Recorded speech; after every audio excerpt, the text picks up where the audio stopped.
otra nota, hay que tocarla, ¿no? Sí, diferente, soy tu hermano.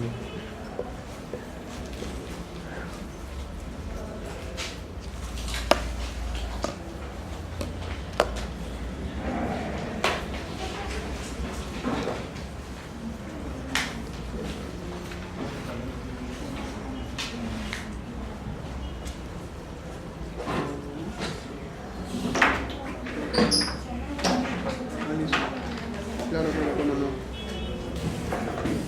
Ahí.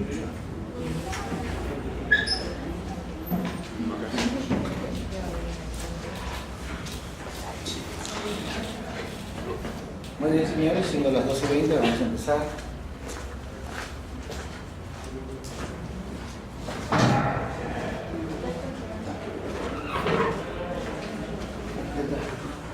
¿La delegada llegó?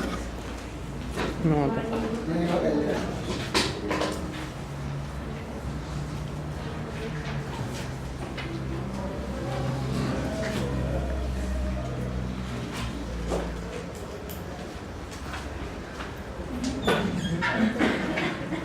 Bueno, señores, vamos a empezar. Dos clases bastante sencillas, una más sencilla que la otra. En este caso vamos a hablar un poco de hepatotoxicidad. Muchas cosas se han dicho al respecto, pero es un punto importante a considerar, porque cualquier fármaco que induzca a una lesión hepática, básicamente es la razón, y una de las razones más frecuentes por las cuales este tipo de fármacos se retiran del mercado. Varias razones surgen a través del tiempo, no en los estudios de fase 1, fase 2 o fase 3, al final de cuentas, sino surgen con el uso y a través del tiempo.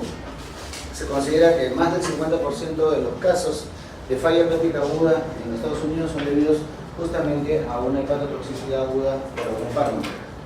Más del 75% de los casos de una reacción de tipo idiosincrática por fármacos llegan a ser trasplantados o fallecen, lo cual es un alto índice para la fase aguda de una hepatointoxicación. Hay grandes esfuerzos del INH, del Instituto de Salud Americano y de la FDA, que han sido dirigidos básicamente a ¿qué? A mejorar la comprensión de estas cosas para mejorar los resultados. Sin embargo, lo que pasa es que hay otro tipo de problemas. Son numerosos los casos que son capaces de producir algún tipo de hepatotoxicidad. Si recordamos, la mayoría de los productos, por no decir más del 90%, se metabolizan a nivel hepático, entonces sufren algún tipo de detoxicación, sean fármacos, sean sustancias de abuso, drogas, o sea algún producto de la naturaleza, o hierbas, vegetales, etcétera, que han sido utilizados. Hay sistemas evidentemente bastante imperfectos, porque hasta la fecha no hay sistemas perfectos para identificar la cantidad de reacciones adversas que puede tener un paciente cuando está provocado. Incluso en Estados Unidos, a ustedes cada vez que toman un producto se les señala con lujo de detalles lo que le puede pasar a ustedes al tomar ese producto. Cualquier tipo de fármaco que le den a ustedes sale con un file donde se les explica qué es lo que puede suceder, qué van a sentir, qué va a pasar, y esa es una forma de exonerar responsabilidad. En nuestro país eso no sucede, pueden tomar 4 o 5 medicamentos sin hablar incluso del tipo de interacciones. Entonces siempre hay sistemas imperfectos en muchos países que no identifican cuáles son las reacciones adversas de los productos que ustedes toman. Las comunicaciones que realmente se producen, para que tengan una idea, hasta ahora parece que son menos del 10% del total de las que se producen hasta la fecha. 10% de las que se producen, o sea, queda un 90% por reportar. Y es que en los países del tercer mundo, los menos industrializados, pues todavía no tenemos esa costumbre de meter los reportes que constantemente podamos ver con respecto a algún medicamento. Y parece ser más frecuente que lo común y corriente, desde una simple dolor de cabeza asociado a la toma de omeprazol, que es un inhibidor de bomba de protones, hasta situaciones mucho más complejas como trastornos de neurotoxicidad que pudieran dar cierto tipo de tratamientos biológicos en caso de una enfermedad inflamatoria intestinal, como lo da el vedolizumab, o lo da el adalimumab, o lo da el mismo infliximab. La dificultad de detectar estos efectos colaterales, la frecuencia estimada es de un caso sobre casi 10.000 a 100.000 pacientes tratados. Fíjense la dificultad que tenemos de encontrar un reporte asociado al fármaco, una vez que ha sido aprobado por la FDA y sale a la comercialización.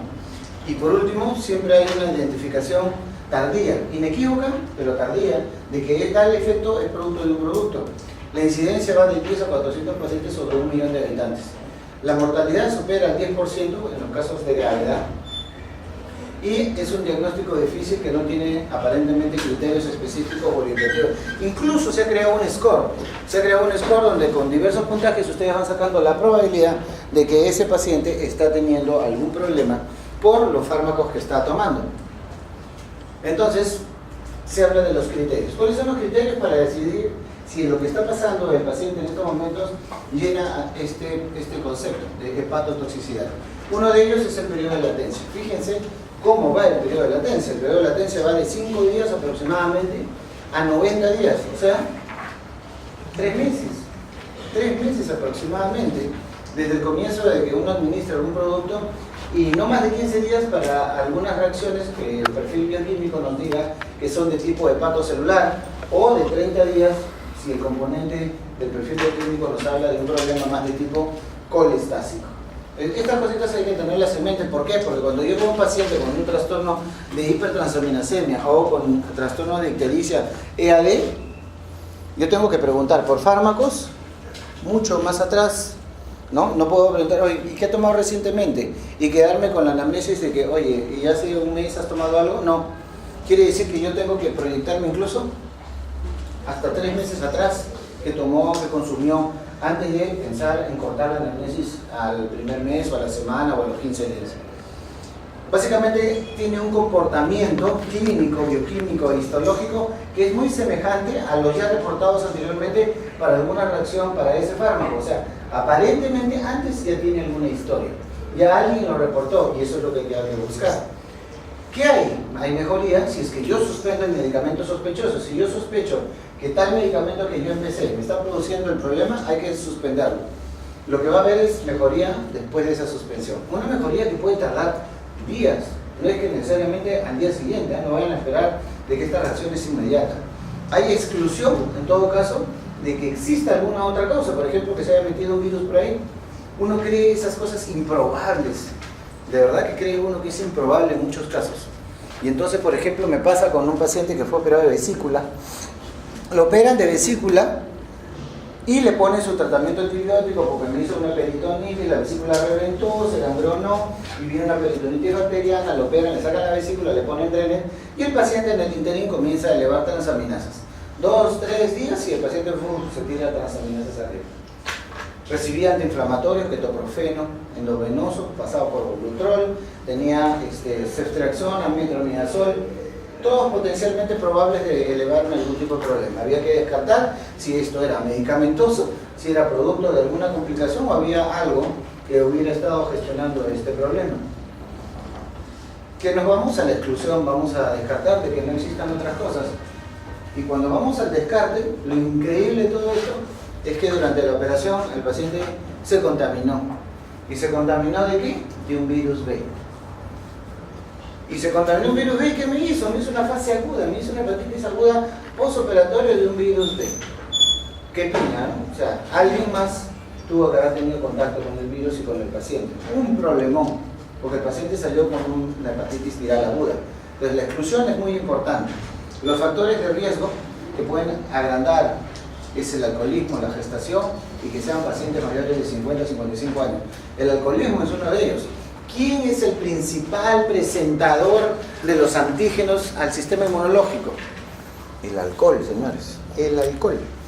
Entonces, para aquellos pacientes, por ejemplo, atópicos, que son alérgicos de nacimiento, porque empezamos con la naricita congestionada, tupida, cuando entra el invierno, o hacen reacción de hiperactividad bronquial y hacen espasmo, cuando hay cambios de temperatura, cuando la presión barométrica se altera, cuando las concentraciones de humedad son mayores, o cuando están limpiando la casa y con el polvo se congestionan y hacen espasmo. Todos los alérgicos tienen la posibilidad de hacer cierto tipo de problemas y su sistema inmunológico es muy sensible.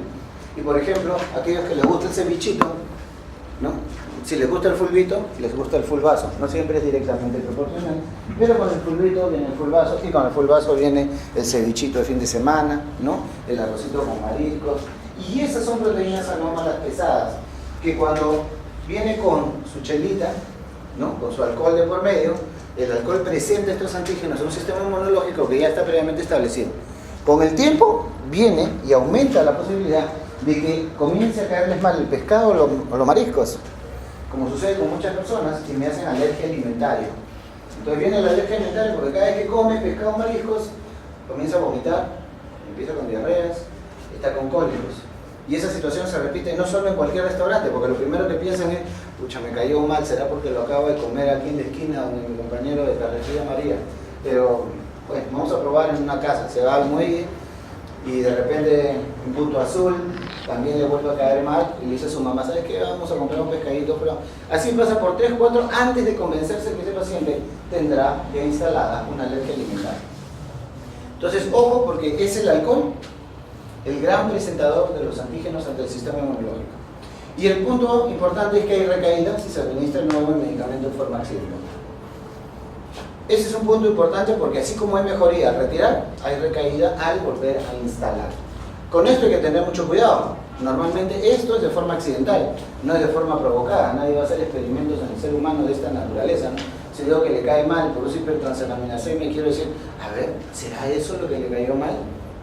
Le clavo más diclofenaco 75 y sabemos que es hipertransaminasemia en muchos casos y le vuelvo a provocar problemas. Entonces tengo que estar al tanto de este tipo de situaciones. ¿Cuántos tipos entonces de hepatotoxicidad tenemos? La cosa es muy importante. Tenemos la de tipo intrínseca, que es inherente al producto, o algunos de sus metabolitos. Hay una reacción frente a la sustancia madre o algunos de sus metabolitos después de la primera fase de detoxificación. Hay reacciones que son dependientes de la dosis. Entonces después no me digan que no les estoy soplando la pregunta. Es inherente al fármaco o alguno de sus metabolitos. Es dependiente de la dosis y afecta a la mayoría de los sujetos que son expuestos al producto. Esa es una característica neta del paciente. ¿Puede haber variabilidad entre los sujetos? Sí, cada paciente puede responder de una manera muy particular, algunas intensas, otras leves, pero puede haber variabilidad en sujetos expuestos debido a ¿qué? A que existen siempre diferentes sistemas de tipo metabólico que dependen del factor genético. Y cuando dependen del valor genético puede variar entre mí, ella, usted o la otra persona. Pueden haber 5 personas expuestas al mismo proceso y siempre habrá una variabilidad que puede ser también genética o ambiental. Es decir, si el paciente es un malnutrido, tenemos un problema. Si es alcohólico, tenemos un periodo. Pero el periodo de latencia en este caso, de intrínseca, es latencia breve. Uno de los casos más particulares es cuando se produce la intoxicación con el bendito paracetamol o Tylenol o Panadol, etcétera, ¿no? Que es tan frecuentemente usado. El segundo tipo más frecuente es el hepatotoxicidad idiosincrática. Este es el que lo lleva a Palacio de Justicia, este es el que le va a hacer la vida imposible, porque esta idiosincrática es una reacción impredecible. Impredecible. Y este es el que los lleva a ustedes, como le digo, a tener su abogado al costado. Están ligados a un aspecto de susceptibilidad individual. Hay una sensibilidad personal al producto. ¿Ustedes lo van a saber? Imposible. A la hora que le recetan un producto, siquiera deben conocer un poco el producto antes de recetarlo y ver si entre sus reacciones adversas o efectos colaterales tiene la hipertransaminasemia. Es independiente de la dosis, o sea que no necesitan darle una dosis terapéutica, pueden darle menos de la dosis terapéutica y el paciente sensible va a reaccionar. Y de aparición infrecuente, no siempre va a reaccionar al producto de la misma forma y la misma naturaleza, por lo que solo se detecta cuando el fármaco ya está comercializado, no antes, en prueba. Por lo tanto, por la mayoría ya pasan la fase 3, es aprobado la fase 3 y surge cuando ya está comercializado y cuando ya el resto de la población lo comienza a usar. Sin embargo, de esos hay 2 subtipos, de estos, que son impredecibles, tienen que tener cuidado. El primer subtipo es aquel que tiene una formación de metabolitos anómalos. O sea, no estamos hablando de la madre, ¿no? No estamos hablando de la sustancia madre, como en el primer caso, que puede ser la sustancia madre de sus metabolitos. En este caso, hablamos de la formación de metabolitos anómalos a través de los diferentes pasos que sigue un fármaco para ser detoxificado y que pueden estar codificados de forma genética. Eso es lo que se conoce como polimorfismo enzimático. Esa presencia de un polimorfismo enzimático es una condición más bien desfavorable para cualquier persona y es potenciada, como le decía, por otro factor externo que por lo general es el alcohol. Miren, hasta para eso el alcohol es una vaina, ¿no? Y el periodo de latencia aquí, básicamente, no es como el anterior breve, es variable, y la recaída por lo general es tardía, no es rápida. Este es el caso, por ejemplo, de la hepatitis por fármacos por isoniazida, fármaco anti-TB. Uno no lo ve de inicio por lo común, lo ve conforme va tomando el tratamiento dentro del primer mes, y es el principal ejemplo de este tipo de subtipo. El otro subtipo es un subtipo que también llama la atención porque es de hipersensibilidad, tiene un fondo autoinmune. El fármaco, en sí la droga madre o alguno de sus metabolitos, tienen interacción con cierto tipo de proteína celular, y esa interacción crea un complejo, da lugar a un neoantígeno que es el que enfrenta al sistema inmunológico y le crea algún tipo de reacción inmunológica, puede ser humoral o celular o mixta. Ese complejo neoantígeno es un problema, porque hasta que no se erradique o se limpie, siempre el paciente va a estar sometido o expuesto a una reacción. Se acompaña este tipo de sensibilidad a lo siguiente, y eso tiene que estar bien clarito cuando vean un paciente en ciertas condiciones de este fármaco.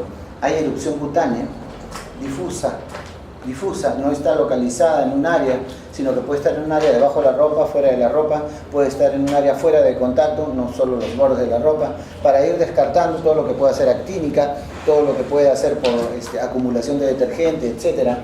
Hay adenopatías, ya se presenta ganglios, entonces tengo erupción cutánea que no tiene relación con ningún factor añadido, hay ganglios de por medio, fiebre, y cuando uno ve el hemograma se encuentra con linfocitos atípicos, ¿no?, en sangre periférica, e incluso por esa reacción alérgica hay eosinofilia. Entonces no se sorprendan cuando se presenten con este tipo de problemas. Periodo de latencia, 1 a 5 semanas, como ven ya no estamos hablando de solo días, pueden requerir de más tiempo para presentarse, no suelen aparecer tras la primera administración, por lo general la primera administración puede pasar desapercibida, no quiere decir que no sea así, y es menos frecuente que las anteriores. Una de estas, y que felizmente ha quedado un poco en el pasado, es por alotano, porque básicamente ya no se utiliza el alotano como anestésico, sino se utiliza el ceborane, que tiene menos capacidad antigénica, menos reacción hepática de por sí. ¿Cuáles son estos mecanismos entonces que se presentan para provocar la hepatotoxicidad? Ya sabemos cuáles son los tipos de reacciones, ahora me interesa saber cómo se producen. El hecho más clave para ver una hepatotoxicidad es que se produce muerte celular. Ese es el principal problema. Hay muerte celular, ¿y cómo viene la muerte celular? Básicamente hay una pérdida de la viabilidad, pierde viabilidad la célula por alguna razón, y puede ser de dos tipos, por apoptosis o por necrosis. Y eso es característico y hay que diferenciarlo. ¿Quién lo hace la diferencia? La biopsia dirigida. Por lo común es la biopsia hepática la que me dice qué estoy enfrentando, pero hay una característica importante. La apoptosis significa que cuando el patólogo ve integridad de membrana, no hay lesión hepática evidente, no hay destrucción, hay fagocitosis, sí, de lo que se llaman apoptosomas, lo cual está cobrando una gran vigencia actualmente. Actualmente, cuando uno habla de hepatotoxicidad por drogas, habla de lo que se llama DILI. Es lo que se conoce como Drug Injury Liver, es injuria hepática por drogas. Eso lo encuentran así ahora, cuando ustedes quieran buscar en un buscador, en Google, lo que quieran, búsquenlo como DILI, que es la representación de lo que estamos hablando. El otro problema es de que no hay reacción inflamatoria. En pocas palabras, la apoptosis significa que la célula, de repente, de lo que está trabajando, se frició, se congeló, no trabaja, simplemente no funciona, deja de trabajar, y no hay reacción inflamatoria local, sigue con su membrana intacta, no hay liberación del contenido intracelular al exterior, por lo tanto no desencadena una respuesta inmunológica. A diferencia de la necrosis, donde sí puede haber fragmentación de la membrana, ruptura de la membrana, hay contenido intracelular que sale a través de la doble membrana fosfolipídica, se vierte al medio y hay una reacción, hay provocación de reacción inflamatoria, porque al haber ruptura de membranas y liberación de sustancias intracelulares, se produce estimulación de todo el sistema y cascada inflamatoria. Si se produce alteración de la membrana, hay liberación de ácido araquidónico y toda la cascada inflamatoria se comienza a liberar, entre ellas liberación de citoquina, llaman a los glóbulos blancos y comienzan estos a destruir la célula dañada. En general, los daños directos por un fármaco pueden producir necrosis, y muchos de los casos en los cuales no hay necrosis hay sensibilización de las propias citoquinas sobre la célula, y hacen que actúen más como un mecanismo de tipo apoptótico, es decir, hay citoquinas que tienden a producir más apoptosis que necrosis o lesión hepática. Una de esas formas es, por ejemplo, la disfunción mitocondrial. Ustedes saben que la mitocondria es el principal órgano de energía de la célula. Si la mitocondria se daña, la célula se paraliza, básicamente porque no le da energía suficiente para trabajar. ¿Y qué es lo que sucede en la difusión mitocondrial? Hay aumento de permeabilidad en estos casos.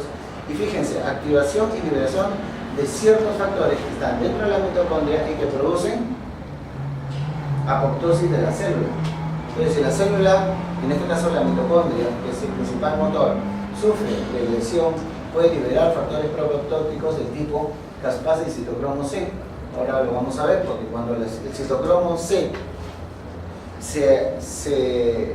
se libera por razones de que se estimula la caspasa, paraliza el resto del sistema de funcionamiento celular. En muchos casos, lo que sucede es que las proliferaciones normales no se dan. Lo que pasa en el cáncer de colon, por ejemplo, cuando no existe butirato, que es un ácido graso de cadena corta provocado por la fermentación de la flora bacteriana, y el butirato actúa estimulando en todo caso la proteína C y estimula la proliferación celular. Cuando no existe este butirato y se actúa con un mecanismo anaeróbico, más bien lo que se estimula son las caspasas, y estas a su vez estimulan las citocromo C, que más bien paraliza y ponen apoptosis a las células. Y lo que vas a producir es que se abren los poros de la membrana mitocondrial, que es como decir que salga todo, ¿no? Se despolariza la mitocondria y hay gran depresión de lo que produce la mitocondria. Si se abren los poros, que normalmente están cerrados y se abren bajo ciertas condiciones energéticas o de requerimiento, la mitocondria más bien entra en freeze, abren los poros y sale todo el adenosín trifosfato, que es parte del ciclo de Krebs, es el que produce la energía intracelular. ¿Recordarán esta parte? Importante. Lo otro es de que la célula produce una activación de los receptores del factor de necrosis tumoral, y por lo tanto hay una gran sensibilización al efecto que tiene este factor de necrosis tumoral. Normalmente ustedes saben que la célula normal sí tiene receptores para este factor, tiene abundantes receptores para este tipo de citoquina. Concretamente este tipo, que es la tipo 1, pero esta, cuando se activa diversas cascadas. Una de ellas puede ser apoptótica y otra puede ser necrótica. El otro factor que puede dañar, entonces estamos hablando del factor directo de hepatotoxicidad, es decir, estamos hablando de la muerte por apoptosis o necrosis, estamos hablando después de la disfunción mitocondrial que determina los mecanismos proapoptóticos, y estamos hablando del estrés oxidativo y la activación del factor de necrosis tumoral alfa. En el estrés oxidativo, que depende más bien de los radicales libres de oxígeno, que como ustedes saben son dañinos para la célula, eso lo ven hasta en el TROM, ¿no? Entre el Bocón, que siempre hacen propaganda a los diferentes alimentos de tipo natural, dicen antioxidantes, anti-aging, porque los antioxidantes son los principales bloqueadores de los radicales libres, que son los que producen muerte celular y envejecimiento tisular. Entonces, es los radicales libres los que participan también en este daño dentro de la célula hepática. Estas son las que justamente se liberan de la mitocondria. Acuérdense que hay una alta cantidad de reacciones redox en la mitocondria que liberan radicales libres y que son bloqueadas siempre por los antioxidantes naturales. Y una actividad de esta isoenzima del citocromo P450. La actividad de esta enzima 2E1 es una isoforma muy porosa, y como es muy porosa, lo que pasa es que hay un desacoplado de funcionamiento de esa membrana y deja escapar estos radicales libres a través de tanto poro de las reacciones oxidativas que metabolizan. Entonces, al salir radicales libres de la mitocondria que está ya alterada, favorece estas al daño intrahepático. Sin embargo, estos radicales libres son potenciados por sobrecarga de otros metales como el hierro y el cobre. La presencia de ellos potencia el efecto dañino de los radicales libres, y el estrés oxidativo que induce a la peroxidación lipídica, acuérdense que es un tipo de metabolismo que mata a la célula y oxida el ADN de los grupos tiol, que son grupos importantes en el metabolismo de las proteínas y para la reconstitución celular. Por lo tanto, lo bloquea el ADN y produce el RNA mensajero, y se acaba la producción de proteínas estructurales, la célula muere porque no puede renovarse. Y como última razón, lo que nosotros tenemos que hacer básicamente es porque los radicales libres de oxígeno deberían ser autoeliminados, como le dije, por elementos antioxidantes propios del organismo. Se consumen para neutralizar los radicales libres, sobre todo en la segunda fase de detoxificación de los fármacos, el glutatio reducido. El GCH se consume justamente para detoxificar las sustancias producidas, o sea, los metabolitos activos, y esta es la principal defensa antioxidante de la célula. Principal defensa antioxidante, uno de los tantos. La otra son consumir una serie de alimentos o sustancias que sean antioxidantes para bloquear justamente la cantidad de radicales libres que se producen. Pero ¿qué pasa si este glutatión reducido, que está en la segunda fase de detoxificación de la célula, está caído, está bajoneado, está falto de producción? La deficiencia colabora a aumentar más justamente la sensibilización frente al factor de necrosis tumoral alta y por lo tanto induce a mayor muerte celular. Esto es en resumen básicamente los factores que inducen a la muerte celular. Por ejemplo, los receptores del factor de necrosis tumoral alfa que están en la membrana celular se ven activados, estos activan la caspasa, estas otras caspasas como el citocromo C50 y producen muerte celular dentro de la célula hepática en este caso.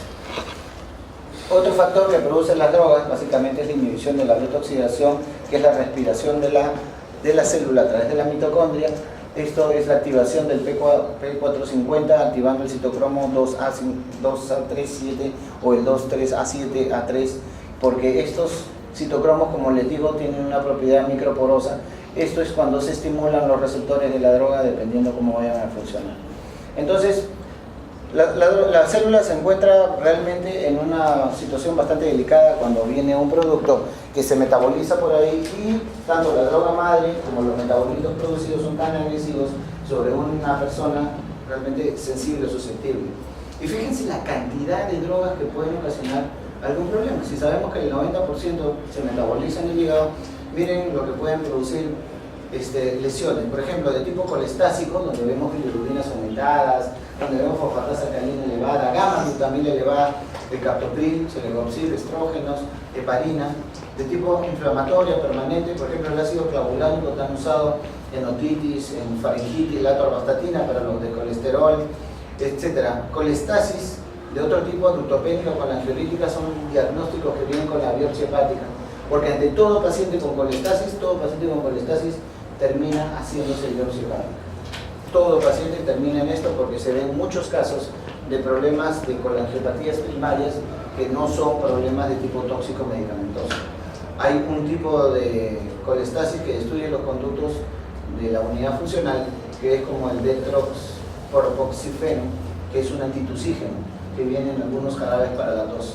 Otros producen microesteatosis o esteatosis grasa, o sea, el hígado graso, como son las tetraciclinas, productos para el HIV o el ácido valproico para pacientes con epilepsia. Otro es el macrovesicular, que es la acidibudina también para antirretrovirus, y glucocorticoides o corticoides. Y el que me puede producir inflamación del hígado graso, o sea, una esteatohepatitis, son, fíjense, el tamoxifeno, los estrógenos y la miodarona. Qué peligrosos son los estrógenos porque a la larga me pueden provocar una serie de alteraciones en la célula hepática. Pueden producir granulomas y el ácido 5-aminosalicílico, el aropurinol, la carbamazepina, la phenilbutazona, norfloxacino, quinidina para el tratamiento de la malaria, que se ha utilizado tanto tiempo. Y tenemos otros que me producen alteraciones de tipo vascular intrahepático. Fíjense la cantidad de productos que pueden producir, por ejemplo, una hiperplasia nodular degenerativa que puede simular un nódulo hepático de tipo tumoral, la azatioprina, que se da en trastornos como la hepatitis autoinmune, como se produce la azatioprina en enfermedad inflamatoria intestinal cuando trato la colitis ulcerativa, me da hasta enfermedad veno-oclusiva. Y la trombosis portal, que es tan peligrosa, provocada por la ingesta y toma de estrógenos. Otro tipo de problemas como la hiperplasia nodular focal, proestrógeno, fíjense, adenomas, produce estrógenos, estados precancerosos como los adenomas pueden estar producidos por la ingesta de estrógenos no controlados, y es más, estos adenomas pueden avanzar a carcinoma o adenocarcinoma hepatocelular, lo cual hace más riesgoso el consumo de estrógenos no controlados. Y para los varones, los que les gusta el gimnasio, que les gustan los músculos grandes y próstata chica, los esteroides anabolizantes, ¿no? Entonces tienen que tener cuidado, incluso los varones que hacen ejercicio y se ponen esteroides de terminar o con un cáncer de hígado y una próstata chiquita. Y el angiosarcoma es un tumor degenerativo de los vasos, también por efecto de las hormonas sexuales y un tóxico industrial que felizmente ya pasó mucho de moda. Pero como dijimos anteriormente, no solamente es por fármacos, sino también por tratamientos de tipo herbal. Y muchos de esos tratamientos herbales son los que consumimos casi frecuentemente. Uno de ellos, el té verde. ¿Cuántos consumen té verde en verano?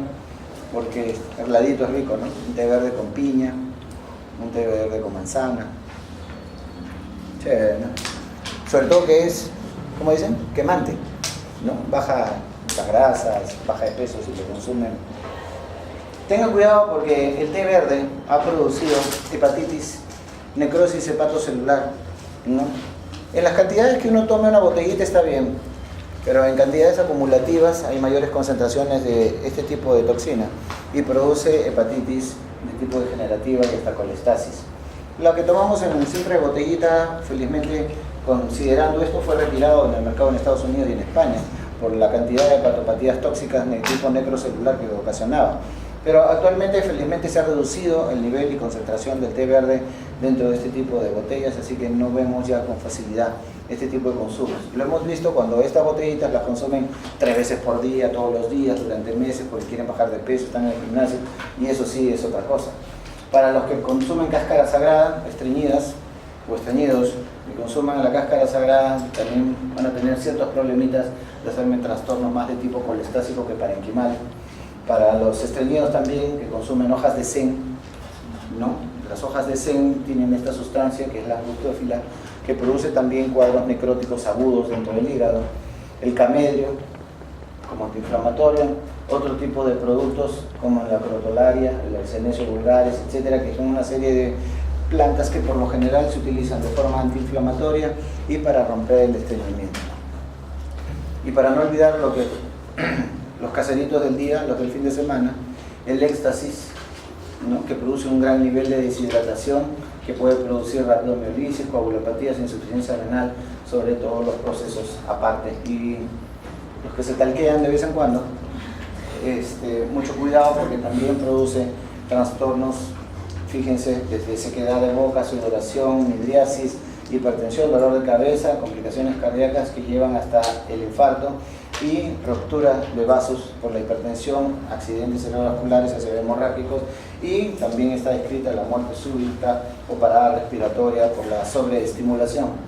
Este es un resumen del cuadro del cual hemos hablado anteriormente, y los tipos de lesiones hepáticas, donde vemos desde el hígado normal hasta estados de esteatosis, gránulos de grasa vacuolizados en el citoplasma de la célula, hasta niveles de necrosis entre los hepatocitos funcionantes y la provocación de estimulación de fibrosis por el daño hepático. Tenemos una serie de elementos que se han provocado por este tipo de ingesta. Sin embargo, fíjense la cantidad de medicinas que también han sido retiradas del mercado.